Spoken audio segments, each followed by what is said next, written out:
అందరికీ నా హృదయపూర్వక నమస్కారాలు. ఒకసారి నాకు పవర్ ఇవ్వండి, నా పవర్ ఏంటో చూపిస్తా అన్నమాట నిలబెట్టుకుంటూ పవర్ ఛార్జీలు పెంచి తన పవర్ నిరూపించుకున్నారు వైసీపీ ప్రభుత్వం, వైసీపీ నాయకులు. అధికారంలోకి వస్తే మేము 200 యూనిట్లు ప్రతి పేద కుటుంబానికి ఉచితంగా కరెంట్ ఇస్తామని చెప్పి వచ్చిన వాళ్ళు ఈ రోజున 1400 కోట్లు విద్యుత్ భారం పెంచి ప్రజలను వెన్నెముక కొట్టేశారు ఈ రోజున. ఇవే కాకుండా ట్రూ అప్ ఛార్జీలు పేరిటి మీద మరో 3000 కోట్లు దోచే విధంగా మళ్ళీ అదొక ప్రత్యేకమైన పథక రచన. పొద్దున్న లేస్తే చాలు వైసీపీ ప్రభుత్వం ఏ ట్యాక్సులు విధిస్తుందని చెప్పి ప్రజలు భయపడిపోతూ ఉన్నారు. ఎప్పుడైనా సరే ఉగాది వస్తుంటే చాలా ఆనందంగా ఎదురు చూస్తూ ఉంటాం.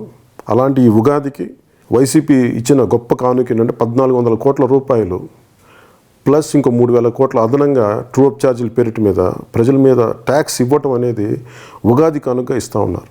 నానా రకాల చెత్త ట్యాక్స్లను వేసి ఈ చేత ప్రజల నుంచి 10 రూపాయలు ఈ చేత నుంచి 20 రూపాయలు లాక్కుంటూ ఉన్నారు. ముఖ్యంగా పాదయాత్రలో వైసీపీ నాయకత్వం వాళ్ళు ఇచ్చిన మాట ఏంటంటే 200 యూనిట్లు అంటే మీకు ఉచితంగా, పేదవారికి ఉచితంగా ఇస్తామని. దాని అర్థం ఏంటంటే వారు చెప్పిన మాట ఏంటంటే 2 ఫ్యాన్లు 3 లైట్లు 16 గంటల పాటు టీవీ, ఇంకా అడప ఏదైనా ఉంటే అన్నీ కలిపి పెట్టుకున్న 150 యూనిట్ల మించి ఖర్చు అవుతుంది. ఇది చెప్పి మళ్ళీ ప్రతి గ్రామాల్లో ఉమ్మడి రాష్ట్రంగా ఉన్నప్పుడు విద్యుత్ సర్ప్లస్లో ఉండేది. ఈ రోజున గ్రామాల్లో అది కూడా తీసేశారు. 3 నుంచి 5-6 గంటలు కనీస కోత.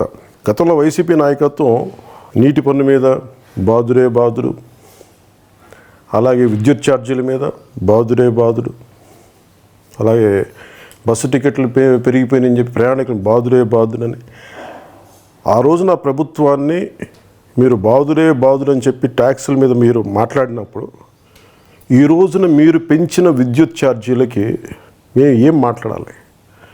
బాదుడు అనాలా, ఇంకేమనాలి? అది మీరు నిర్ణయించుకొని చెప్తే మేము సంతోషిస్తాం.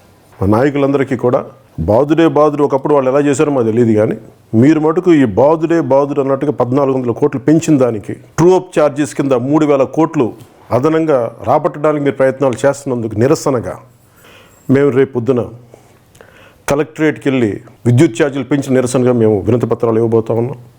మీ మీద ఒత్తిడి తేబోతున్నాం. అందుకని జనసేన నాయకులకి, వీర మహిళలకి, జన సైనికులకి రేపు పొద్దున శుక్రవారం కలెక్టరేట్ కార్యాలయాలకు వెళ్ళి పెంచిన విద్యుత్ ఛార్జీలకు నిరసనగా మీరు వినతి పత్రాలు అందజేయవలసిందిగా మనస్ఫూర్తిగా నేను కోరుకుంటున్నాను.